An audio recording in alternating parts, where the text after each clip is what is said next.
Halo para pecinta drakor, ini dia drakor terbaru berlatar belakang kerajaan di era dinasti Joseon. Awal film ini menceritakan para bawahan kerajaan memohon kepada Raja Huijong untuk menurunkan tahta ratu, karena mereka menganggap ratu sedang hamil anak orang lain atau hasil perselingkuhan. Meski begitu, raja masih mempercayai ratunya dan berjanji akan terus melindunginya. Di sisi lain, Panglima jahat menemui Ibu Suri supaya ia mau menurunkan Ibu Ratu. Ibu Suri ternyata tak ingin juga untuk menurunkan Ibu Ratu. Akhirnya Panglima jahat itu pun mengatakan kalau ia memiliki bukti perselingkuhan sang ratu dengan Pangeran Chosyong atau paman dari raja. Atas dasar itulah Panglima jahat ini berani masuk ke kamar raja beserta beberapa anak buahnya untuk membawa ratu pergi. Ia juga membawa surat yang berisi kalau rakyat sudah ingin ratunya diturunkan. Selain itu, ia juga mengatakan kalau Ibu Suri sudah menyetujui atas penurunan ini. Pada malam itu juga, Ibu Ratu yang sedang hamil dibawa keluar oleh orang-orang yang jahat yang sedang memfitnahnya ini. Saat hujan turun deras, tiba-tiba sang putri datang dan berteriak supaya ibunya tidak pergi meninggalkannya. Sebelum pergi mereka pun sempat berpelukan sebelum mereka dipisahkan oleh para pengawal jahat itu. Melihat ibunya dibawa pergi paksa, sang putri pun tak kuasa menahan air matanya. Di tempat lain terlihat sekelompok orang menggunakan kuda dihadang oleh beberapa pasukan. Terjadi pertarungan sengit di sana. Ternyata yang bertarung di sana adalah Wol Myung dan juga Pangeran Chosyong atau paman dari raja. Membuat keputusan yang sangat berat membuat Ibu Suri terlihat sangat sedih. Selain itu, sang raja juga mempertanyakan maksud dari keputusan yang diambil oleh sang Ibu Suri tersebut. Di tempat yang berbeda ada seorang wanita yang tersenyum bahagia setelah penurunan ratu. Ia pun meminta kepada Panglima jahat supaya dia dijadikan ratu berikutnya. Namun, tak begitu saja Panglima ini percaya, ia pun mengancam wanita tersebut untuk terus tetap setia kepadanya. Rencana buruk dari Panglima jahat ini pun tak berhenti begitu saja. Ia menyuruh anak buahnya untuk membunuh sang ratu, seketika setelah sang ratu meninggalkan kota Joseon. Namun, saat hal itu terjadi, datanglah Pangeran Chosyong membantu sang ratu. Tapi sepertinya kedatangan Pangeran Chosyong sedikit terlambat. Di sana hanya terdengar suara tangisan bayi saja. Raja pun pergi bersama pasukannya untuk mencari keberadaan ratu. Di situ, Panglima jahat terus mencuci otak raja, mengatakan kalau paman raja yaitu Pangeran Chosyong telah menyetubuhi sang ratu. Tak lama dari situ, Pangeran Chosyong pun datang membawa seorang bayi. Meski telah dicap sebagai pemberontak, Pangeran Chosyong tetap patuh kepada sang raja. Ia pun mengatakan kalau mata raja tidak boleh menjadi buta karena memiliki bawahan yang sangat jahat. Setelah itu, ia pun menyerahkan diri dan menyerahkan bayi yang ada di pangkuannya sambil mengatakan kalau bayi itu adalah bayi raja dan juga ratu. Hati raja sepertinya lebih percaya kepada ratu dan pamannya, namun apa boleh buat, ia tak bisa melakukan apapun. Ia harus tetap menghukum pamannya sendiri, yaitu Pangeran Chosyong. Saat keputusan itu dibuat, Pangeran Chosyong pun mengatakan kepada raja kalau raja harus menghukum panglimanya yang jahat setelah raja menghukum dirinya nanti. Kemudian bayi ini pun diurus di istana. Kakaknya yang perempuan langsung mengasuhnya dengan senang hati. Di balik pintu, raja pun merasakan kesedihan yang dirasakan oleh putrinya. Karena perasaan itulah raja memutuskan untuk membawa bayi laki-laki itu ke kuil agung dan menjadikannya seorang pangeran. Ia juga membuat titah untuk menutup rapat-rapat kasus tentang pencopotan dan kematian sang ratu. Beberapa tahun telah berlalu sejak kejadian itu. Kini terlihat sebuah perahu yang dinaiki seorang bangsawan bernama Gyungwo. Gyungwo ini adalah pemuda dari dinasti Joseon yang belajar 3 tahun lamanya di negeri Cina. Karena kepintarannya dan kewibawaannya, dia memiliki banyak fans di sana, termasuk para wanita-wanita yang ada di Cina. Mereka memperebutkannya untuk dijadikan kekasih. Bukan hanya para wanita itu, bahkan Raja Cina sendiri sangat sayang dan tertarik kepada Gyungwo. Hingga mereka merasa sedih ketika Gyungwo harus kembali ke Joseon. Akhirnya perahu yang dinaiki oleh Gyungwo pun tiba di Joseon. Saat itu ia terus membawa anjing yang diberikan sebagai hadiah dari Raja Cina. Tak lama dari situ, seseorang menyambutnya. Namun, tak lama dari itu juga ibunya datang dan beserta ayahnya menjemput dia juga. Ayah Gyungwo sendiri adalah Menteri Pendidikan di negara Joseon ini. Segera setelah itu, ayah Gyungwo mengajaknya untuk bertemu dengan Raja. Di sini jelas terlihat kalau Raja sangat menyukainya. Bahkan ia menamakan Gyungwo sebagai harta karun kerajaan. Malam harinya, Gyungwo pun berpesta dengan teman-temannya dengan pesta yang diselenggarakan atau dibiayai oleh Raja. Ia bahkan memperkenalkan cara membuat minuman baru kepada teman-temannya. Tak lama dari itu, seorang pria yang menjadi saingan Gyungwo pun datang, bernama Chang Hui. Ketika Gyungwo menawarinya untuk minum bersama, Chang Hui dan teman-temannya merendahkan derajat Gyungwo dengan mengatakan kalau ia sudah tidak level lagi bersama Gyungwo. Karena kini, Chang Hui setelah diangkat menjadi jenderal kedua. Dengan santai, Gyungwo pun menjawab kalau jabatan itu adalah jabatan yang dipersiapkan oleh ayah dari Chang Hui, tanpa kemampuan dari Chang Hui sendiri, dibuktikan dengan Chang Hui yang tidak pernah lulus dalam ujian negara. Merasa malu dan tak mampu menjawab perkataan dari Gyun-woo, Chang Hui dan teman-temannya pun pergi meninggalkan mereka dengan perasaan sangat kesal. Setelah acara pesta dan minum-minum itu dalam keadaan mabuk, Gyun-woo pun berjalan di kegelapan malam menuju sebuah jembatan. Di sana ada seorang wanita yang sangat cantik menarik perhatiannya. Sesaat setelah mereka berpapasan, tiba-tiba perempuan itu akan jatuh ke laut. Buru-buru Gyun-woo pun menyelamatkannya, tapi setelah itu perempuan tersebut tiba-tiba bersendawa dengan bau alkohol yang sangat menyengat. Dan dengan sempoyongan pergi meninggalkan Gyun-woo. Setelah wanita itu pergi, Gyun-woo pun tersenyum dan merasa heran dengan sikap wanita di Jaeson saat ini, karena sudah tak anggun lagi. Tak lama dari itu juga ia menemukan sebuah cincin giok berwarna hijau. Ia mengira kalau mungkin saja cincin itu milik wanita tadi, namun wanita itu sudah tak ada lagi di depan matanya. Hingga akhirnya, Gyun-woo pun menyimpan cincin itu di lengan bajunya. Halo pecinta drakor, ini dia My Sassy Girl episode 2, di mana di situ terlihat seseorang sedang menjajakan angkutannya. Namun, ia sangat licik ketika seorang orang tua ingin diantarkan ke suatu tempat, ia menolaknya. Ia malah mengatakan jika orang tua itu ingin tetap naik maka harus membayar 2 kali lipat. Mendengar hal itu, seorang wanita tiba-tiba datang menegurnya sambil memukul kepala orang tersebut. Orang itu jelas marah dengan teman-temannya, hingga wanita itu pun melawan kembali mereka. Karena hal itu, wanita itu pun dicekal oleh beberapa kawannya. Melihat wanita itu seperti itu kan, Gyun-woo tak tinggal diam, ia menyuruh mereka untuk melepaskannya. Gyun-woo mengancam mereka dengan pasal-pasal yang membuat mereka akan dihukum atas perbuatannya itu. Hingga mereka pun diam dan melepaskan wanita itu. Ketika Gyun-woo bertanya tentang keadaan wanita itu, tiba-tiba wanita itu terdiam dan memuntahkan sesuatu karena ia ternyata mabuk berat. Muntahannya itu sontak langsung mengenai pakaian Gyun-woo. Setelah itu ia pun pingsan di pelukannya. Tak ada pilihan, Gyun-woo pun harus membawa wanita itu ke sebuah penginapan. Sayangnya, pemilik penginapan itu malah memerasnya, memberinya harga yang sangat tinggi. Namun karena tak ada pilihan lagi, Gyun-woo pun membawa wanita itu. Dengan sekuat tenaga, Gyun-woo mengangkatnya hingga lantai 2. Sambil kelelahan, ia pun menidurkan wanita itu di atas tempat tidur. Gyun-woo sepertinya memiliki perasaan ketertarikan kepada wanita itu, terbukti ketika melihat wajah wanita itu yang sedang tertidur. Setelah itu, Gyun-woo buru-buru mencuci pakaiannya. Tak ia sadari ada seseorang wanita di luar penginapan yang sedang mengintai mereka. Selesai membersihkan pakaiannya dari muntahan wanita itu, Gyun-woo merasa risih dengan muntahan yang berada pada pakaian wanita itu. Tanpa ingin mengganggu tidurnya, Gyun-woo berusaha untuk membersihkan muntahan yang berada pada pakaian wanita itu. Namun ternyata wanita itu tiba-tiba bangun. Menganggap Gyun-woo adalah seseorang yang ingin memperkosanya, wanita itu pun langsung menghajar Gyun-woo tanpa ampun. Gyun-woo berusaha menjelaskan hal yang terjadi, namun wanita itu tak mau mendengar. Sampai ia pun melihat sebuah teko, mengambil teko itu untuk ia pakai menghajar Gyun-woo. Tapi tiba-tiba, karena mabuk yang masih berat, wanita itu pun malah pingsan di lantai. Merasa kasihan, Gyun-woo menyelimutinya. Tak ingin berlama-lama berada di sana, Gyun-woo hendak pergi meninggalkan kamar itu, tapi tiba-tiba ada seseorang wanita berpakaian hitam menghadangnya. Lalu wanita itu pun menyemburkan sebuah bubuk warna putih. Saat tersadar, Gyun-woo sudah dikelilingi pria-pria yang menyeramkan. Ternyata dia dimasukkan ke dalam penjara. Ia juga dituduh sebagai seorang pencabul atau pemerkosa. Selain pria-pria yang menyeramkan itu, ada juga seorang pria yang sepertinya bangsawan. Penasaran dengan bubuk yang ada di wajah Gyun-woo, orang tersebut merasakannya dan mengatakan kalau itu adalah bubuk bius. Karena hal itulah, ketika penjaga sedang menginterogasi Gyun-woo, penjaga tersebut pun diberitahu sepertinya Gyun-woo dijebak oleh seseorang dengan menggunakan obat bius itu. Sampai akhirnya Gyun-woo dan bangsawan tadi bisa bebas. Di depan penjara, tiba-tiba bangsawan tersebut didatangi 2 wanita yang terus menggodanya. Sepertinya bangsawan ini adalah orang yang sering jajan pada wanita-wanita itu. Akhirnya Gyun-woo bisa pulang dengan selamat ke rumahnya, tapi tiba-tiba ayahnya mencegatnya.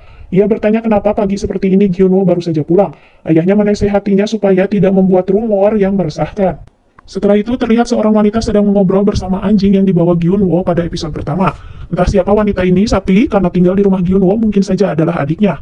Gadis ini pun terus memaksa kepada Gyun-woo untuk memberinya oleh-oleh dari Cina.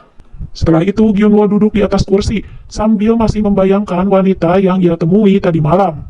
Di sisi lain di kerajaan, para Kasim dan Dayang membangunkan sang putri yang telah tidur sampai siang. Putri tersebut ternyata wanita yang Gyun-woo temui tadi malam. Sambil setengah tersadar, sang putri ingat kalau tadi malam sepertinya ada pria yang ingin melecehkan kehormatannya. Mendengar hal itu, salah satu Kasim kepercayaan putri mengatakan kalau ia akan membalas pria itu. Namun sang putri malah marah karena jika Kasim itu melakukan hal itu, maka penyelinapan ia keluar tiap malam akan terbongkar.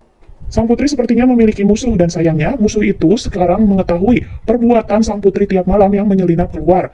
Musuhnya itu pun mencetak perbuatan putri itu dalam sebuah surat kabar dan disebarkan di seluruh kota. Hingga kini semua orang termasuk raja mengetahui kalau setiap malam putri selalu menyelinap keluar dan berbuat yang tidak-tidak. Pada rapat dewan, permasalahan Putri pun dibahas. Ada yang menyarankan untuk segera menikahkan Putri agar ia lebih disiplin. Sang raja khawatir kepada calon yang akan dinikahkan dengan sang putri itu. Takutnya calonnya merasa tertipu atau merasa tidak beruntung menikahi putri yang sangat bengal seperti anaknya. Bukan hanya pada rapat dewan, pertemuan dengan Ibu Suri dan Ratu pun membahas tentang sang putri. Namun di sini sang raja sedang tak ingin membahas hal itu dengan Ratu. Di sebuah ruang belajar terlihat pangeran dari kerajaan Joseon ini sedang belajar. Saat itulah sang putri datang mengajaknya bermain. Dengan senang hati sang pangeran bermain bola bersama sang putri di halaman. Tapi tiba-tiba sang pangeran terjatuh dan mengalami kecelakaan. Sang putri sangat khawatir terhadap pangeran. Hanya saja buru-buru di situ datang sang ibu ratu. Sang ibu ratu segera menyingkirkan putri sambil mengatakan kalau perbuatan putri sangatlah tidak baik karena mengajak pangeran bermain. Karena putri pun melawan dengan kata-katanya, sang ratu yang tak terima segera mengungkapkan kejelekan-kejelekan sang putri yang sedang menjadi perbincangan di seluruh negara. Mendengar ucapan dari ratu tersebut, sang putri menjadi sedikit lesu. Saat itu, ketika Kasim mengatakan kalau ia mendukungnya, sang putri malah marah dan memukul Kasim. Tanpa sengaja, ia pun melemparkan sepatunya karena menendang Kasim tersebut. Tak jauh dari sana datang seorang panglima. Ia pun memakaikan sepatu itu kepada sang putri. Sepertinya mereka berteman dari cara akrab sang putri yang mengajak ngobrol sang panglima itu. Namun di sini panglima juga mengatakan kalau sang putri lebih baik berhenti dengan kebiasaan-kebiasaan buruknya karena sudah lama dilakukan, yaitu sekitar 3 tahun. Mendengar nasihat dari sang panglima, sang putri semakin lesu. Ia pun berdiri di samping kolam ditemani Kasim dan pengawalnya. Disitulah ia menyadari kalau ia telah kehilangan sesuatu. Ia berusaha mencarinya dibantu oleh pengawalnya di dalam kamarnya sendiri, namun tak berhasil menemukan sesuatu itu. Saat itulah sang putri ingat kepada pria yang ia temui tadi malam. Ia pun memastikan kalau kemungkinan pria itu yang telah mengambil barang yang sedang ia cari ini. Di sisi lain, ternyata Gyunwoo juga sedang mencari identitas sang putri itu, namun tak ada orang yang mengetahuinya.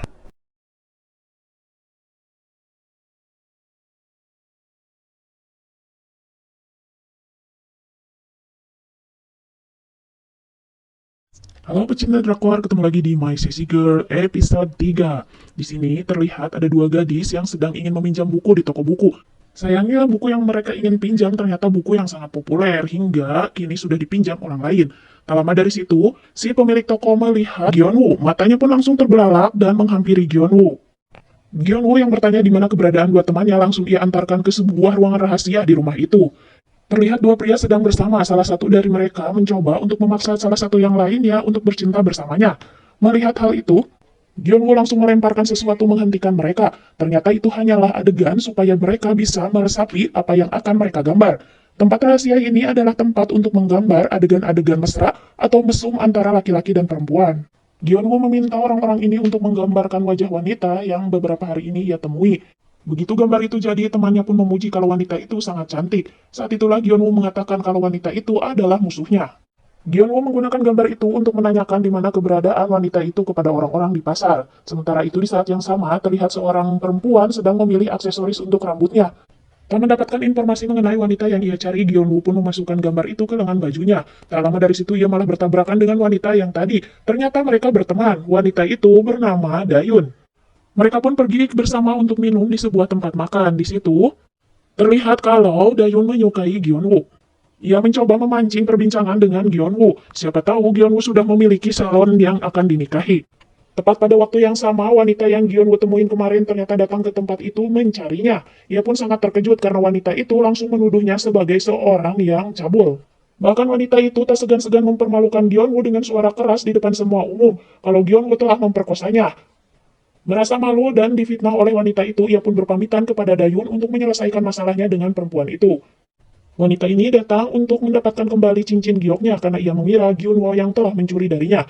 Gyunwoo pun ingat kalau ia pernah memungut sebuah cincin giok berwarna hijau dari dekat perempuan itu pada malam pertama mereka bertemu.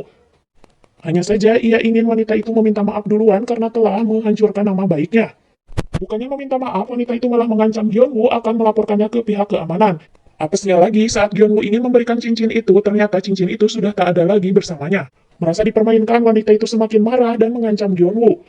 Ancaman wanita itu cukup berhasil membuat Gyunwoo ketakutan. Ia takut raja juga akan percaya dengan fitnah yang dilakukan wanita itu, dan ia akan diseret ke dalam penjara. Karena itu, Gyunwoo pun mengajak untuk berdamai karena ia merasa kesalahan mereka sudah impas. Wanita itu pun bersalah karena telah menghancurkan nama baiknya. Tapi ternyata masalah ini tak bisa selesai begitu saja hingga akhirnya mereka pergi bersama ke tempat mereka menginap dahulu. Di sana, wanita itu mencoba masuk ke kamar mereka dulu, padahal sudah diberitahu kalau kamar itu sekarang sedang isi. Ia tetap menerobos untuk mencari cincinnya. Setelah berhasil masuk ke kamar itu, sang pemilik penginapan buru-buru meminta maaf kepada pelanggan yang diterobos oleh wanita itu. Tak menemukan cincinnya di sana, wanita ini malah membuat onar mengatakan kalau pasangan kedua ini bukanlah suami istri, melainkan pasangan mesum. Kedua pasangan mesum yang takut ketahuan ini pun buru-buru pergi meninggalkan tempat itu.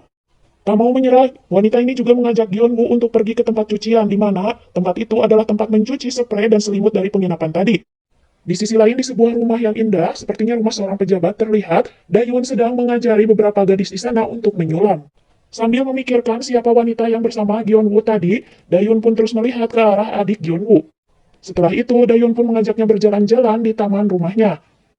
Tak segan-segan, Dayun pun bertanya apakah Gyeonwoo sudah memiliki pacar atau belum. Dengan jelas adiknya menjawab kalau itu tidak mungkin. Adiknya menambahkan kalaupun kakaknya memiliki pacar, maka ia lebih setuju kalau pacarnya adalah Dayun.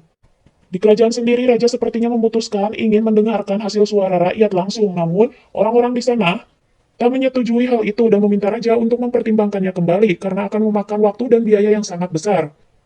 Karena hal itulah, raja mengatakan kalau jika itu memang permintaan mereka, maka ia akan berdiam diri di sana dan hanya akan melakukan perburuan. Apapun keputusan raja, pihak jahat memang selalu tidak menyetujuinya. Mereka menganggap kalau perburuan yang akan dilakukan raja hanyalah modus raja supaya bisa bertemu dengan para rakyat langsung. Dia pun menjamin kalau raja tetap melakukan hal itu, maka raja akan kehilangan sesuatu yang berharga lagi. Di sela-sela pencarian Giok di tumpukan cucian, tiba-tiba terdengar suara lapar dari si perempuan. Dengan tersenyum, Gyeonwoo pun mengajaknya untuk makan. Tempat makannya ini sendiri sepertinya dipilih oleh perempuan itu, di mana tempat makannya adalah tempat makan kelas rendahan dengan menu ikan pari yang dikeringkan. Gyeonwoo jelas tak senang dan tak makan makanan itu. Dengan terpaksa perempuan itu pun meracikan makanannya dan langsung memasukkannya ke dalam mulut Gyeonwoo. Ketika Gyeonwoo akan memuntahkannya, wanita itu pun mengatakan kalau hal itu tidak pantas karena di dunia ini banyak sekali yang merasa kelaparan. Gyeonwoo yang merasa sudah tak tahan lagi, ingin pergi meninggalkan perempuan itu. Tiba-tiba saja wanita itu langsung meminum semua minuman di sana, hingga ia pingsan dan mabuk. Kembali dengan terpaksa, Gyeonwoo pun menggendong wanita itu untuk membawanya pulang. Setelah sekian lama berkeliling, wanita itu tak kunjung menunjukkan di mana rumahnya, hingga ia malah tertidur. Akhirnya, Gyeonwoo pun menurunkannya di sebuah pohon, hendak pergi meninggalkannya kembali, tapi ia kembali tak tega dan duduk di samping perempuan itu. Mereka pun tertidur di bawah pohon, sampai Gyeonwoo tiba-tiba disadarkan oleh pria yang ia temui di penjara dahulu. Sebelum pergi, wanita itu ternyata menuliskan sebuah cincin giok di wajah Gyeonwoo. Pada saat yang sama, sang raja menemui seorang panglima dan menunjukkan surat kabar yang memberitahukan tentang kabar miring tentang putri.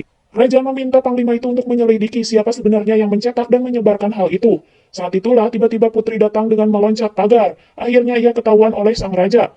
Raja yang baik hati merasa tak habis pikir kenapa putrinya bisa melakukan hal itu. Namun ia tetap harus menghukum sang putri dengan melakukan kedisiplinan.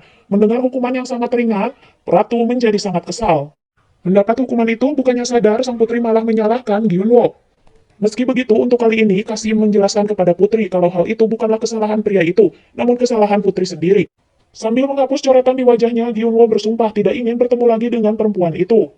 Keesokan harinya, putri pun menghafalkan peraturan-peraturan kedisiplinan, sedangkan hukuman dia untuk menulis kedisiplinan itu ia serahkan kepada pengawal dan juga Kasim. Saat itulah tiba-tiba terdengar suara teriakan pengawal dari luar yang mengatakan kalau raja datang. Ia pun buru-buru sibuk dan berpura-pura menulis. Ternyata yang datang adalah sang pangeran. Merasa gemas dipermainkan pangeran, ia pun membalasnya dengan menggelitiknya. Suara tertawa mereka terdengar oleh raja dan juga Ibu Suri dari luar. Ketika raja hendak ingin memarahinya, Ibu Suri memintanya untuk memaafkannya.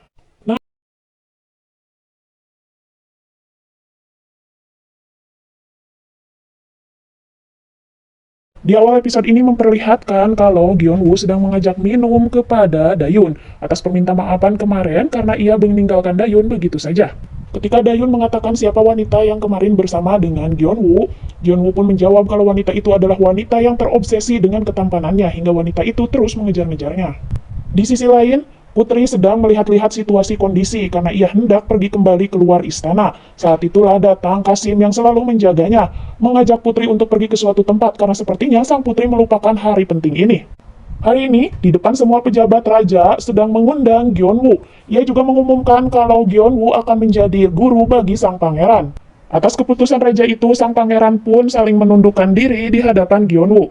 Setelah penobatan itu, Pangeran dan Gyeonwoo berjalan-jalan di halaman istana. Pangeran pun mengatakan kalau ia memiliki seorang kakak, dan ia merasa kalau kakaknya akan sangat senang sekali jika bertemu dengan gurunya yang pintar ini. Tanpa sengaja, ternyata mereka akhirnya bertemu dengan sang putri di sana. Betapa terkejutnya Gyeonwoo. Sang putri yang ia temui adalah wanita yang selama ini bermasalah dengannya. Bukan hanya Gyeonwoo, sang putri juga langsung terkejut dan tanpa sadar memanggil guru pangeran dengan sebutan laki-laki cabul. Pejabat jahat yaitu Jung Ki-jun merasa kecewa ketika raja menunjuk Gyeonwoo sebagai guru dari pangeran. Raja sendiri terlihat sedang berlatih memanah. Di sampingnya ada ayah Gyeonwoo, yaitu Menteri Gyun Pil-hyung. Gyeonwoo diajak bertemu oleh Ratu dan Ibu Suri di ruangannya. Mereka sangat terkesan dengan kepintaran dan ketampanan Gyeonwoo. Selanjutnya mereka pun bertanya apakah Gyeonwoo memiliki ciri-ciri wanita idaman. Ketika ia pun menjawab kalau ciri-ciri itu haruslah wanita yang sopan dan juga lemah lembut, pangeran menjawab kalau sifat itu berkebalikan dengan kakaknya yaitu sang putri. Putri sepertinya belum menyerah karena ia masih terus menemui Gyeonwoo untuk memintanya mengembalikan cincin giok yang ia hilangkan. Putri pun mengancam kalau ia akan melaporkan kepada raja kelakuan Gyeonwoo yang ingin memperkosanya. Tak gentar, Gyeonwoo malah mengajak putri untuk bertemu dengan raja sekarang juga. Sekalian dia ingin memberitahu sikap sang putri yang selalu mabuk-mabukan di luar. Mendengar hal itu jelas putri tak berkutik. Setelah bertemu dengan Gyeonwoo tadi, Ibu Suri mengatakan kalau ia sangat menyukainya kepada raja. Ia yakin jika pangeran terus diajari oleh Gyeonwoo, maka pangeran akan menjadi calon mahkota yang sangat pintar. Mendengar hal itu, Ratu sepertinya tidak senang, karena pangeran bukanlah anaknya. Setelah kembali ke kamarnya, Ratu pun mengamuk dengan suara yang sangat keras hingga datang pejabat Jung Ki-jun. Ia menasehati Ratu supaya berhati-hati dalam berbicara dan menyalahkan Ratu karena tak mampu hamil. Ratu pun menjawab kalau ia tak bisa hamil karena raja tak pernah menyentuhnya. Di tempat rahasia seperti biasa, teman-teman Gyeonwoo memberikan selamat kepadanya atas pengangkatannya sebagai guru pangeran. Tak lama dari itu mereka bertanya tentang putri. Mereka ingin tahu seperti apa itu putri. Namun, salah satu dari mereka mengatakan kalau ada rumor buruk tentang sang putri, yaitu orang yang selalu membuang-buang makanan, suka terhadap pria-pria tampan, dan orang yang selalu menyalahgunakan kekuasaan. Oleh karena itu, Gyeonwoo diharapkan untuk berhati-hati kepada sang putri jika tidak ingin memiliki masalah. Putri sendiri terlihat seperti sedang melamun. Ia mengingat seseorang yang sedang bersama dirinya di bawah pohon besar. Orang itulah yang memberinya giok berpahatan burung phoenix. Dari kejauhan, Panglima Kang terus memperhatikan sang putri yang sendirian di sana. Pagi itu, ketika Gyeonwoo baru saja mau keluar dari rumahnya, tiba-tiba ibu dan adiknya melemparnya dengan kacang merah. Itu dilakukan supaya Gyeonwoo terhindar dari masalah kesialan. Meskipun ayahnya telah melarang hal itu, namun ibunya tetap bersikeras membuat Gyeonwoo menyelesaikan upacara itu dengan menginjak wadah kacang tadi hingga pecah. Siang harinya terlihat sang pangeran sedang membaca tulisan yang ada di kipas. Kipas itu adalah hadiah dari negeri Yangjin, Cina. Disitulah Gyeonwoo membanggakan diri kalau dia adalah orang yang paling disukai di kerajaan itu. Hingga putri pun mengatakan kalau pejabat yang baik tidak boleh sombong. Tak hanya di situ, putri juga terus mengganggu proses pembelajaran yang dilakukan oleh pangeran dengan membuat Gyeonwoo terceletot saat ngomong. Setelahnya, putri pun kembali menemui Gyeonwoo. Ia tetap meminta Gyeonwoo untuk mengembalikan cincin gioknya. Gyeonwoo dengan seksama bertanya kepada putri apabila dia bisa mengembalikan cincin giok itu, apakah putri akan berhenti memanggilnya dengan sebutan pria cabul. Putri pun berjanji kalau ia tidak akan pernah melakukan itu lagi jika cincinnya dikembalikan. Demi kesepakatan itu, Gyeonwoo akhirnya mengajak sang putri pergi ke tempat penampungan barang-barang curian, yaitu tempat-tempat para preman. Secara kebetulan ketika mereka di sana, mereka menyaksikan seseorang sedang disiksa oleh preman itu karena orang itu tak mampu membayar bunga atas pinjaman uang yang dia pinjam kepada mereka. Saat sang putri melihat-lihat giok yang ditunjukkan kepadanya, ia tak sengaja juga melihat ketika kepala preman itu sedang membuka buku catatan pinjaman orang-orang. Ia pun kembali teringat kepada bapak-bapak yang habis dipukuli oleh mereka tadi. Kemudian, ia pun mengambil buku tersebut secara diam-diam saat ketahuan jelas mereka dikejar oleh para preman itu hingga mereka pun berusaha melarikan diri.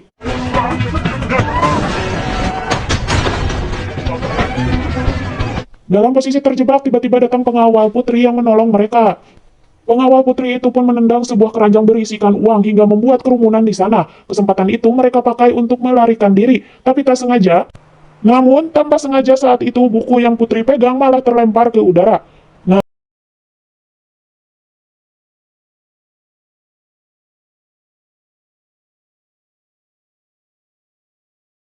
Kita sudah menyaksikan di episode sebelumnya ketika Putri dan juga Gyeonwoo melarikan diri dari para preman akibat sang putri telah mengambil buku besar catatan pinjaman orang-orang kepada preman tersebut. Saat itulah, Putri dan Gyeonwoo akhirnya bisa meloloskan diri. Setelah Putri melihat isi catatan dari buku tersebut, ia pun merobek-robeknya karena tak tega dengan nasib rakyat yang tercekik oleh rentenir itu. Bukan hanya itu, sang putri pun membakar buku itu. Ia sangat bersyukur meskipun ia tak berhasil menemukan cincinnya, namun hari ini dia bisa berbuat baik untuk rakyatnya. Sang putri kembali mengajak Gyeonwoo untuk makan makanan yang aneh, kali ini makan ceker ayam. Ia sangat menikmati makanan dan minumannya, namun Gyeonwoo sangat jijik melihat makanan tersebut.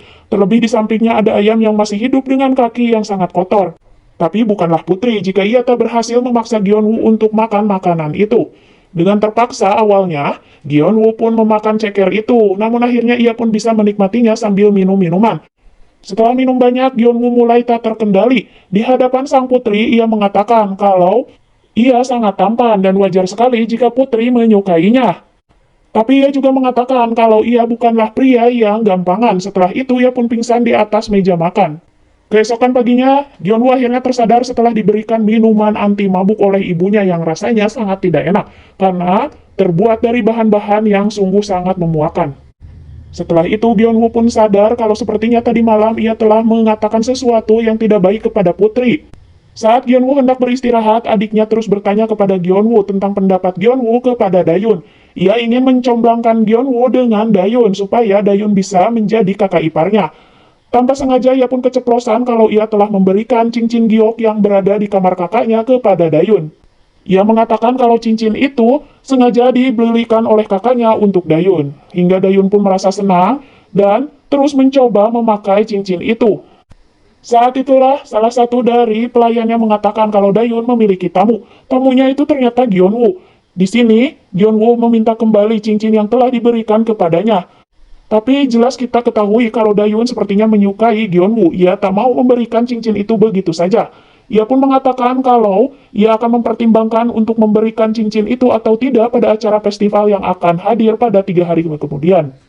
Di tempat yang berbeda, di tabu genderang berburu, di sana terlihat raja dan beberapa pejabat sedang memburu seekor rusa. Ketika rusa itu berhenti, sang raja bersiap untuk memanahnya. Hal tak terduga. Dari arah belakang meluncur sebuah anak panah yang menancap ke rusa itu. Ternyata itu sengaja dilakukan oleh pejabat jahat, yaitu Jung Ki-jun.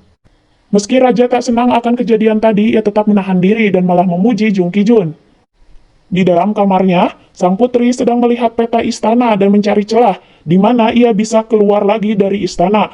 Karena frustasi tak menemukan jalan keluar, sang putri pun tidur. Tak lama dari itu, kedua pelayan setianya membawakannya makanan, tapi akhirnya mereka sadar kalau sang putri sudah melarikan diri.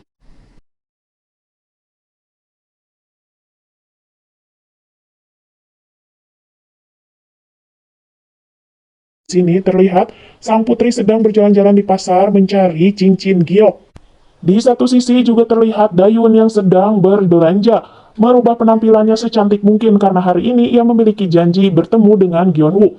Saat itu adiknya Gyeonwoo pun memuji kecantikannya itu, sambil meminta maaf atas kesalahpahaman yang terjadi pada cincin giok itu. Di istana terlihat Panglima Kang sedang berlatih. Ia membayangkan sedang melawan musuh-musuhnya. Ia merasa kecewa ketika kemarin ia menggerebek tempat percetakan yang mencetak kabar miring tentang Putri, ternyata di sana sudah kosong, tak ada orang. Tak lama dari itu, dua pelayan setia sang putri pun datang menghadapnya dan memintanya untuk mencari sang putri, karena sang putri kembali menghilang. Pembicaraan mereka pun didengar oleh salah satu dayang yang menjadi pelayan setia dari sang ratu. Kemudian, dayang itu pun langsung melaporkannya kepada sang ratu. Kabar tentang putri yang kembali keluar istana juga sampai di telinga Jung Ki-jun. Ia memanfaatkan hal ini untuk membuat kejahatan. Karena kehilangan buku besar catatan tentang hutang para warga, preman ini pun marah kepada setiap anak buahnya. Saat itulah datang seorang pria bertopi. Sepertinya dia adalah anak buah Jung Ki-jun.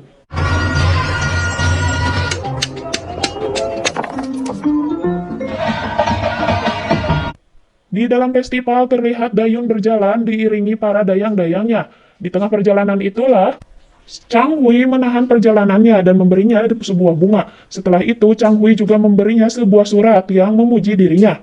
Tak lama, setelah Dayun menulis kembali catatan di dalamnya, ia menyuruh Chang Hui untuk belajar lebih giat lagi, karena ternyata tulisan itu banyak sekali salah eja. Chang Wei pun akhirnya mengetahui kalau Dayun akan bertemu dengan Gyeonwoo dan ia menjadi sangat kesal. Dayun akhirnya bertemu dengan Gyeonwoo. Saat itulah Putri melihat pertemuan mereka. Dia sangat kesal karena Gyeonwoo bukannya mencari cincin itu, malah bertemu dengan perempuan. Meski awalnya Dayun ingin mengembalikan cincin itu, tapi akhirnya ia pun mengembalikannya dan sebagai gantinya, Gyeonwoo memberinya sebuah gantungan giok. Pada saat itulah Putri datang dan berpura-pura menjadi pacar dari Gyeonwoo. Kesal dengan sifat Putri yang tak senonoh mengganggu Gyeonwoo, akhirnya Dayun pun mengatakan kalau Putri adalah wanita yang terobsesi dengannya. Tak ingin memperpanjang masalah itu, Gyeonwoo kembali berpamitan kepada Dayun dan meninggalkannya sendiri sementara ia mengajak Putri pergi. Di sini, Putri terus memaki-makinya tak percaya kalau Gyeonwoo akan mencarikan cincinnya. Tak berselang lama teman-teman Gyeonwoo pun datang. Mereka sangat terkejut karena di sana ada seorang wanita cantik. Namun mereka akhirnya menyadari kalau wanita itu adalah wanita yang dianggap musuh oleh Gyeonwoo. Setelah itu, mereka pun mengajak wanita cantik itu untuk minum bersama. Di istana sendiri, ketika Ibu Suri mengatakan kalau ia ingin menghadiri acara festival, sang ratu mencoba mencari celah untuk menunjukkan kalau kini sang putri sedang tidak ada di istana. Gyeonwoo, teman-temannya, dan juga putri kini memainkan permainan sang raja, di mana orang-orang di sini akan memilih sebuah sumpit yang bertuliskan raja, orang biasa, dan juga orang yang kalah. Orang yang mendapatkan sumpit bertuliskan raja, ia bisa memerintah kepada orang yang bertuliskan kalah apapun permintaannya. Kebetulan saat itu, ternyata Gyeonwoo yang menjadi raja, dan sang putri menjadi orang yang kalah. Gyeonwoo pun menyuruh sang putri untuk berteriak dengan kencang dan mengatakan kalau dirinya adalah wanita yang sangat terobsesi dan tergoda oleh pria. Tanpa ragu, sang putri pun melakukan hal itu hingga membuat Gyeonwoo tersentak kaget. Bukan hanya Gyeonwoo, semua orang yang ada di festival itu mendengar teriakan sang ratu. Bahkan adik Gyeonwoo dan juga Dayun terkejut dengan perkataan wanita itu. Di babak berikutnya, sang putrilah yang menjadi raja. Sayangnya saat itu, Gyeonwoo bukanlah orang yang kalah, namun orang yang netral. Kemudian sang putri pun mengakalinya hingga akhirnya Gyeonwoo tetap dihukum olehnya, yaitu dengan diangkat kakinya ke atas dan dicambuki dengan keras beberapa kali.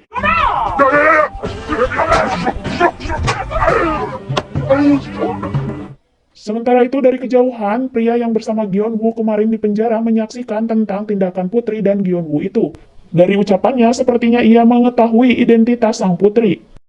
Setelah lelah bermain dan dipermainkan oleh sang putri, Gyeonwoo merasa muak dan meninggalkannya sendirian di sana. Tak lama setelah berlalunya Gyeonwoo, datanglah adiknya beserta kumpulan gengnya mencoba untuk membuli sang putri.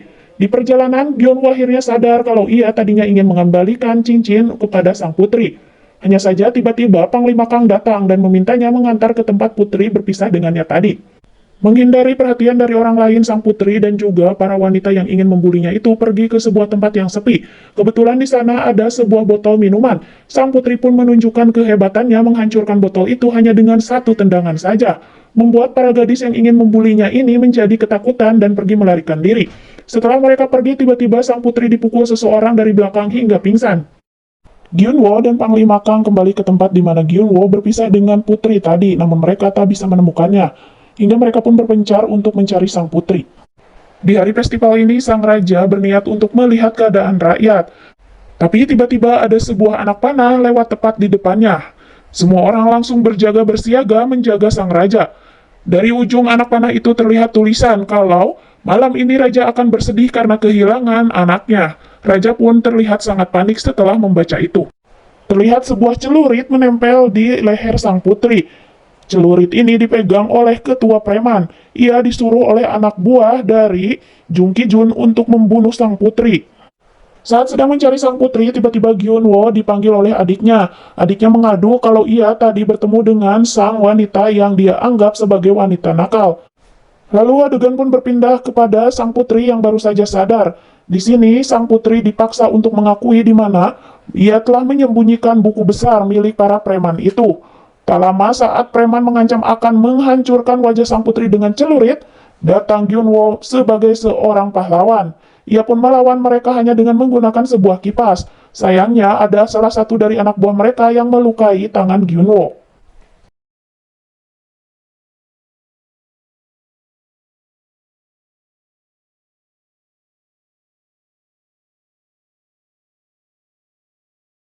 Melawan sekian banyak preman, Gyeonwoo pun akhirnya terlempar keluar dari ruangan itu, dan kini ia terpojok oleh mereka. Tiba-tiba datang seseorang menyelamatkannya. Saat seseorang itu sedang melawan para preman itu, kesempatan pun digunakan oleh Gyeonwoo untuk segera menyelamatkan sang putri. Seseorang yang tadi ternyata adalah Panglima Kang. Gyeonwoo dan juga putri pergi bergegas meninggalkan para preman itu.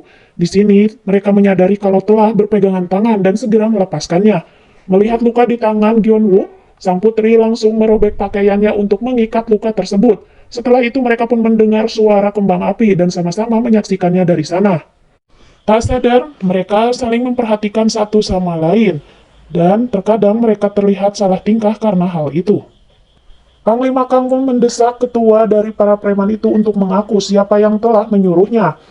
Melihat sang putri kehilangan sepatunya akibat penculik tadi, Gyeonwoo akhirnya membelikannya sebuah sepatu yang sangat cantik.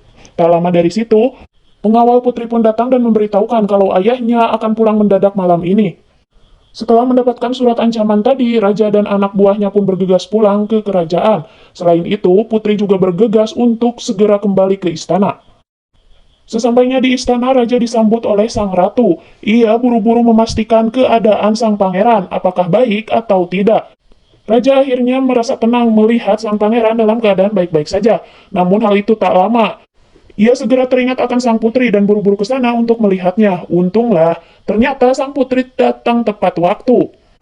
Hal itu jelas membuat sang ratu merasa kesal. Karena jelas-jelas ialah yang merencanakan supaya putri kepergok berada di luar. Setelah keadaan aman, pelayan sang putri buru-buru mencari Gyeonwoo di taman. Ia pun bersandiwara kalau ada sesuatu yang tak beres, dan mengatakan kalau raja memanggil Gyeonwoo. Mengetahui hal itu, Gyeonwoo pun sempat menangis, lalu ia diketawakan oleh sang putri dan juga pengawalnya itu. Sang putri datang untuk memberikan sebuah obat bagi luka yang dialami oleh Gyeonwoo. Sebelum pergi, Gyeonwoo akhirnya menyerahkan kembali cincin giok yang ia pegang kepada sang putri dengan satu syarat, kalau putri tidak boleh pergi lagi keluar dan harus bersikap dengan baik, karena ia merasa sangat khawatir atas kejadian hari ini. Mendengar hal itu, sang putri pun menendang kakinya. Mengetahui rencananya gagal, si penjahat Jung Ki-jun pun melempar gelas yang ia pegang ke anak buahnya hingga dahinya berdarah. Raja sendiri sedang mendiskusikan surat ancaman yang ia terima tadi dengan Panglima Kang. Untuk mendapatkan informasi siapa yang telah menyuruh menculik sang putri, Panglima Kang menyuruh anak buahnya untuk terus menyiksa kepala preman sampai ia mengaku. Supaya tak hilang lagi, sang putri pun mengikat cincin gioknya dengan sebuah tali. Ia terlihat sangat senang karena berhasil menemukan giok berharga itu. Di sisi lain, kata-kata dari pelayannya membuat putri kepikiran dan ingin mengatakan terima kasih kepada Gyeonwoo, sekaligus maaf karena telah menendangnya tadi. Dengan sekuat tenaga, Gyeonwoo pun menumbuk obat yang diberikan sang putri terhadapnya, sambil merasa sedikit kesal karena tingkah sang putri. Namun di sisi lain, ternyata dia juga memikirkan kebaikan dari putri itu. Di taman, sang putri kembali melamun memikirkan tentang cincin giok, dan ternyata inilah orang yang telah memberikan cincin giok itu kepadanya. Pria ini bernama Min Yo-hwan. Seperti biasa, dari kejauhan, Panglima Kang terus memperhatikan sang putri yang terlihat sedih itu. Keesokan harinya, di rapat kerajaan, sang raja menunjukkan surat ancaman yang ia terima. Menteri Gyun Pil-hyung atau ayah dari Gyeonwoo pun mengatakan kalau itu kemungkinan menjadi salah satu bukti bahwa ada mata-mata yang berada di sekitar mereka. Untuk melindungi diri, penjahat Jung Ki-jun pun mengiyahkan pendapat itu. Di sebuah toko daging terlihat anak buah Jung Ki-jun atau pria yang memiliki luka di kepalanya datang ke sana. Di sana ternyata ada ruang rahasia, tempat di mana mereka mencetak surat kabar yang memberitahukan tentang segala hal tentang putri. Di sisi lain, Dayun kepikiran tentang wanita yang berada di dekat Gyeonwoo akhir-akhir ini. Ia terlihat kesal karena ia tak bisa menggunakan jabatan ayahnya untuk menyingkirkan wanita itu. Akhirnya, Dayun pun menemui Chang Hui. Ia meminta Chang Hui untuk mencari informasi tentang wanita itu. Di tempat belajarnya, terlihat sang pangeran sedang menggunakan teropong, barang yang dibawa oleh Gyeonwoo dari Yanjing, Cina. Setelah itu, pangeran pun melaporkan kalau ia melihat kakaknya dengan teropong itu, sedang bertemu dengan Panglima Kang. Hal itu membuat Gyeonwoo menjadi penasaran dan meneropongnya sendiri menggunakan teropong itu. Tak lama ternyata putri menyadari kalau ia sedang diintip oleh Gyeonwoo dari jarak jauh. Mengetahui ia telah dipergoki oleh sang putri, ia pun pura-pura belajar. Tak lama dari situ, sang putri benar-benar datang. Akibatnya mereka berdua pun kembali cekcok seperti biasanya. Sebelum kembali ke rumah, Gyeonwoo sempat berpikir untuk kembali dan melaporkan tentang kenakalan-kenakalan putri itu kepada raja.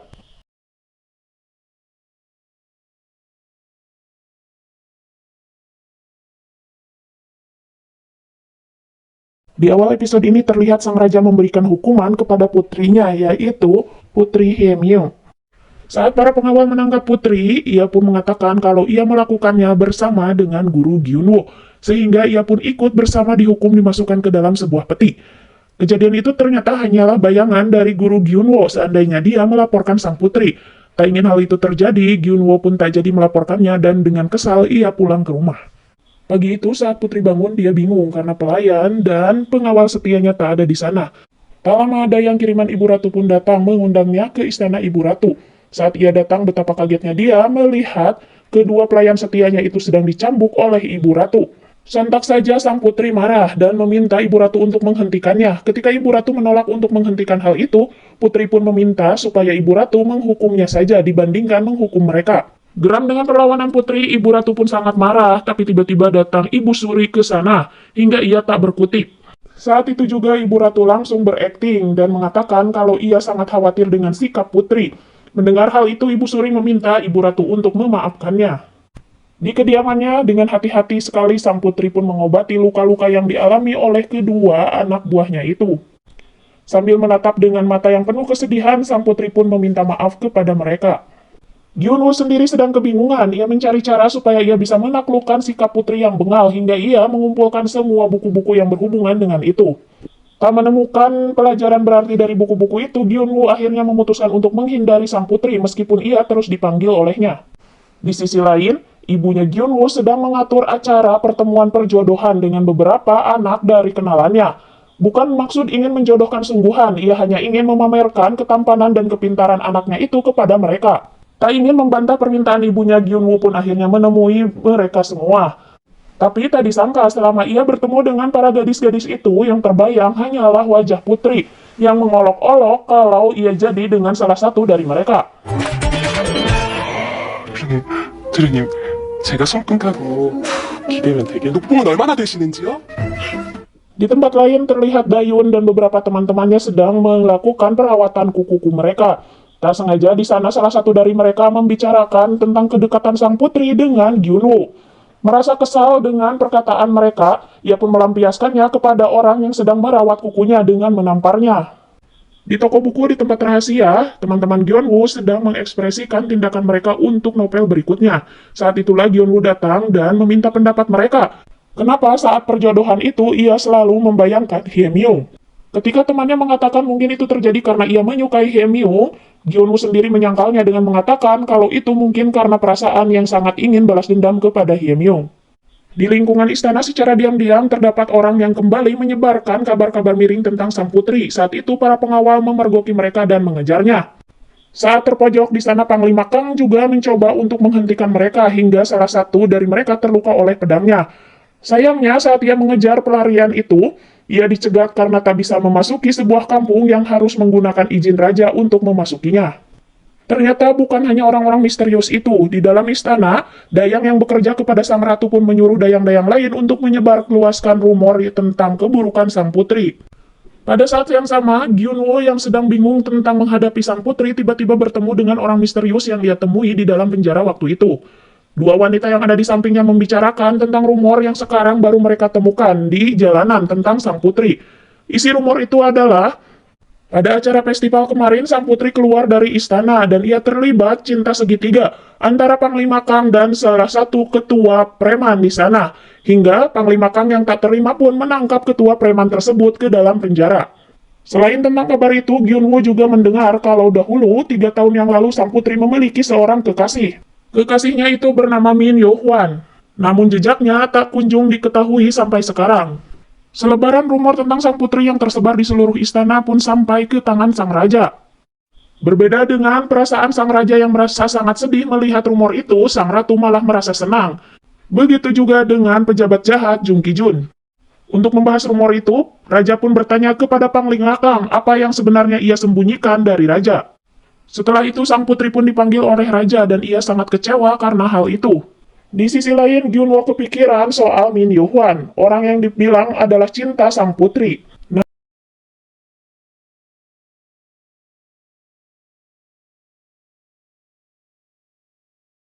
Di sini terlihat seseorang sedang membaca selebaran tentang sang putri, yaitu Gyunwoo. Di sisi lain, Panglima Kang mendapatkan laporan dari anak buahnya kalau tahanan yang ia tawan yaitu pimpinan preman telah kabur. Pimpinan preman yang telah kabur itu ternyata dibebaskan oleh anak buah Jung Ki-jun. Sayangnya, preman itu tak mengira kalau akhir dari riwayat hidupnya di sini. Ia pun dibunuh oleh anak buah Jung Ki-jun itu. Atas pekerjaannya, Jung Ki-jun pun mengucapkan pujian kepada anak buahnya. Raja yang memanggil sang putri atas selebaran rumor itu pun menanyakan apakah benar sang putri telah keluar dan apa alasannya ia keluar dari istana. Namun ternyata putri tak bisa menjawab hal itu hingga sang raja pun kesal dan menghukum sang putri supaya tidak keluar dari kamarnya. Mendengar kabar tentang putri yang dihukum dikurung di dalam kamar, sang ratu pun tertawa kegirangan.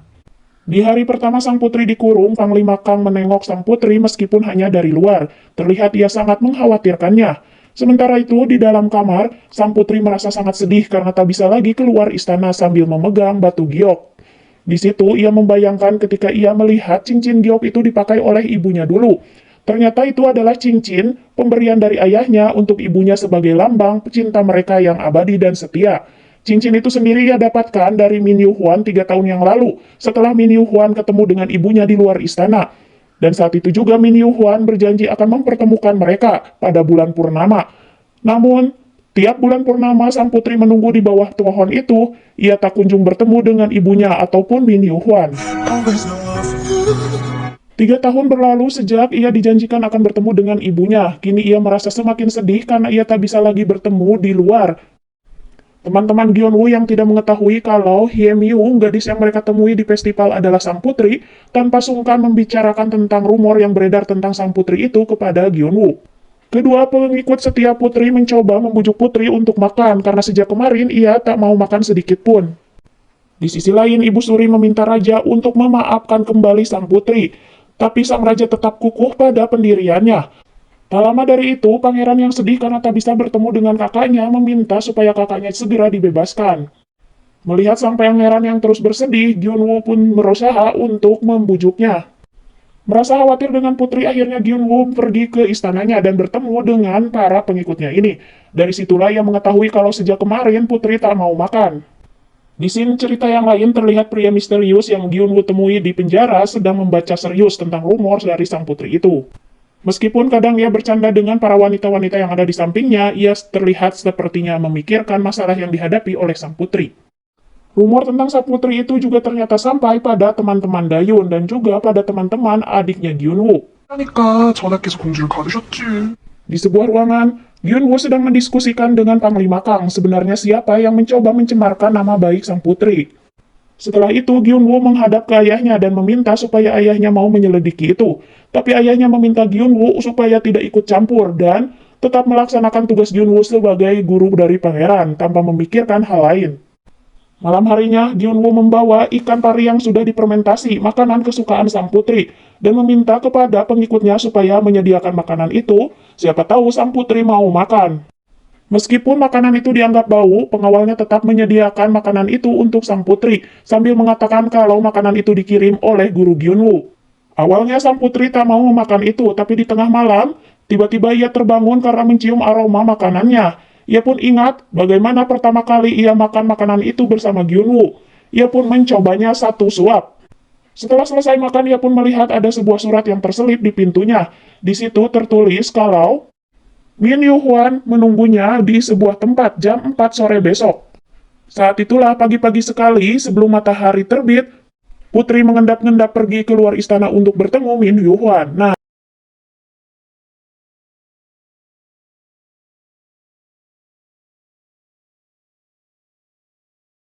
semalaman Gyunwoo tak bisa tidur hingga kini ia terlihat sangat mengantuk sekali.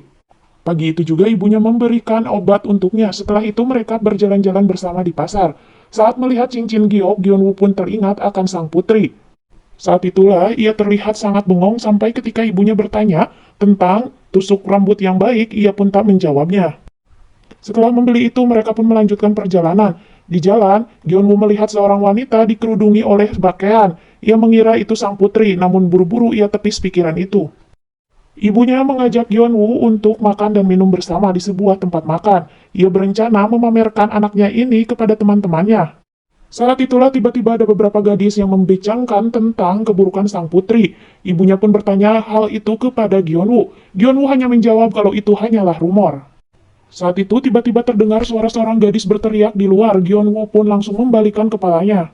Suara gadis itu ternyata suara sang putri yang sedang mencegah seseorang yang tengah mabuk naik ke atas kuda, karena itu akan membahayakan pengguna yang lainnya. Karena pria mabuk itu enggan turun dari kudanya, sang putri pun memaksa dengan menyeret tali kekang kuda, hingga kuda itu ketakutan dan mengangkat kakinya. Sang putri yang dalam bahaya buru-buru ditolong oleh Gyun-woo. Sempat bertatap muka sebentar lalu sang putri hendak pergi, tapi buru-buru ditangkap olehnya. Gyun-woo juga buru-buru memanggil para pengawal di sana. Sang putri mengira kalau ia akan dilaporkan, tapi ternyata Gyun-woo melaporkan pria yang sedang mabuk tadi. Gyun-woo mencoba mengajak putri kembali ke istana, tapi dia menolaknya. Ia mengatakan kalau ia memiliki janji yang sangat penting. Ia pun memohon kepada Gyun-woo. Tapi tetap saja Gyun-woo tak ingin putri kembali dalam masalah. Ia memaksanya untuk kembali hingga terjadi percekcokan di antara mereka. Dan tak sengaja putri menjatuhkan surat yang ia dapatkan.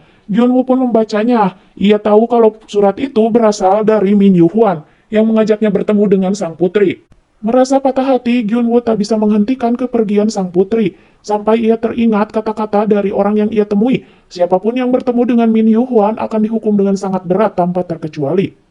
Di kedai minum, ibunya Gyun-woo merasa sangat kesal karena ditinggal begitu saja oleh anak kesayangannya. Terlebih ketika teman-temannya datang dan mengatakan kalau anaknya tak peduli kepadanya. Setelah ia pulang, ia pun melampiaskan kekesalan itu dengan bercerita kepada adik Gyun-woo. Kedua pelayan setia putri mendapatkan surat yang ditinggalkan putri di sana. Kini mereka mengetahui kalau ia tak berada lagi di istana. Di saat seperti itulah tiba-tiba Ratu datang, membuat mereka sangat kepanikan.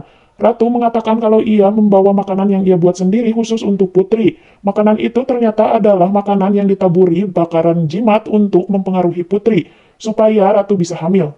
Ratu bersikeras ingin menyuapi sendiri sang putri untuk memastikan putri akan memakan buburnya itu. Namun ia dicegah oleh dua pelayan setia putri ini. Saat ia hendak menerobos, tiba-tiba raja datang menghentikannya. Karena raja telah memesan kalau siapapun tak boleh masuk ke ruangan putri, termasuk Ratu. Kedatangan raja yang tiba-tiba tadi bisa membantu kedua pelayan putri ini. Keadaan tegang yang sudah dilewatinya membuat ia kelaparan dan memakan makanan yang disediakan untuk putri itu.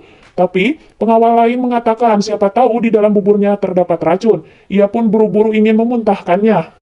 Di tempat di mana sang putri bisa menemui Min Yu-hwan, ia terus menunggu, tapi ia tak kunjung juga datang. Di sisi lain, Dayun bersama pembantunya pergi ke toko buku. Ia sadar di sana ternyata ada teman-teman dari Gyun-woo. Dengan panik, supaya bisa menghindari mereka, ia pun segera mengambil buku yang ada di hadapannya. Pemilik toko buku sangat kaget ketika melihat buku yang dipilih oleh Dayun itu adalah buku tentang hubungan suami istri. Meski begitu, keberadaan Dayun tetap diketahui oleh teman-teman dari Gyun-woo ini. Ia pun diajak ke ruang tempat kerja mereka. Kesempatan ini dipakai oleh Dayun untuk mencari informasi tentang wanita yang selama ini berada dengan Gyun-woo. Hanya saja ia tak berhasil mendapatkan informasi apapun karena memang teman-teman Gyun-woo ini tak tahu tentang siapa itu sebenarnya Hye Myung. Di perjalanan pulang, Gyun-woo melihat selebaran yang ditempel tentang pengumuman penangkapan Min Yu-hwan dan hukuman berat bagi siapapun yang bertemu dengannya. Mengetahui kalau putri akan bertemu dengan Min Yu-hwan, Gyun-woo pun menjadi sangat khawatir. Ia bergegas berjalan di tengah-tengah pasar untuk mencari sang putri. Di sisi lain, Panglima Kang sedang mengincar seseorang yang tanda-tandanya sama seperti para pengacau yang menyebarkan berita tentang putri malam itu. Kini ia mengikuti orang mencurigakan itu sampai ia masuk ke sebuah penjualan daging. Putri Hye Myung akhirnya sampai di sebuah tepi sungai. Di sini ia menunggu kedatangan Min Yu-hwan. Di dalam pasar sendiri, Gyun-woo melihat seseorang yang menggunakan tudung dengan ciri-ciri seperti Min Yu-hwan. Ia pun terus mengikutinya. Orang yang mengundang putri keluar istana pun kini berada di hadapan sang putri. Awalnya putri mengira kalau itu adalah Min Yu-hwan, padahal dia adalah anak buah dari Jung Ki-jun yang ingin mencelakainya. Jung Ki-jun dan para pengikut setianya kini sedang berpesta karena mereka berpikir mereka akan berhasil menyingkirkan putri hari ini. Anak buah Jung Ki-jun ini memaksa putri untuk mengikutinya. Saat putri hendak pergi, ia pun disodorkan oleh sebuah pedang di lehernya. Tak lama seseorang tiba-tiba melemparkan sebuah pisau mengenai tangan penjahat itu. Itu ternyata adalah Panglima Kang yang bergegas menolong sang putri di sana. Ia segera menyuruh putri untuk pergi, sementara ia melawan si penjahat yang disuruh oleh Jung Ki-jun. Pertarungan sengit terjadi di antara mereka, sampai akhirnya pedang dari si penjahat mengenai perut dari Panglima Kang. Si penjahat itu pun kembali menyusul sang putri di antara keramaian orang-orang di pasar. Saat itulah putri buru-buru ditangkap oleh Gyun-woo dan bersembunyi dari orang yang mengejarnya itu. Setelah berhasil lolos, mereka pun saling bertatapan karena putri heran kenapa bisa Gyun-woo ada di sana menyelamatkannya. Nah, itu dia untuk episode kali ini. Jangan lupa tonton episode yang lainnya di channel ini ya. Jangan lupa juga untuk subscribe, share, like, and comment. Terima kasih. Bye-bye.